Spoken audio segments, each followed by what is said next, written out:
युवराज्ञी संयुक्ताराजे छत्रपती यांच्या हस्ते सुवर्ण अलंकारित तोरणाचे पूजन करण्यात आलं. शिवराज्याभिषेक सोहळ्यानिमित्त सह्याद्री प्रतिष्ठानचा मान मराठमोळ्या वातावरणात सोहळा संपन्न झाला.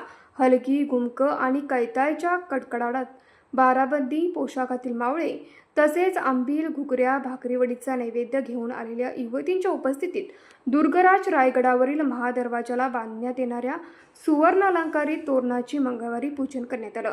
युवराज्ञी संयुक्ताराजे छत्रपती यांच्या हस्ते हा विधी पार पडला.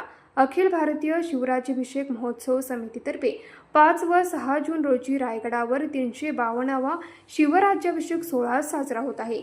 या सोहळ्यानिमित्त इतिहास, दुर्गसंवर्धन आणि शिवकालीन परंपरा जपणाऱ्या संस्था, संघटनांना विविध मान देण्यात आले असून महादरवाजाला तोरण बांधण्याचा मान यंदा कोल्हापूरच्या सह्याद्री प्रतिष्ठानला मिळाला आहे. युवराज्ञी संयुक्ताराजे छत्रपती यांच्या संकल्पनेतून तयार करण्यात आलेले सुमारे 12 फूट लांबीचे हे तोरण भवानी मंडपातून तुळजाभवानी मंदिरात पारंपरिक वाद्याच्या गजरात आणण्यात आलं.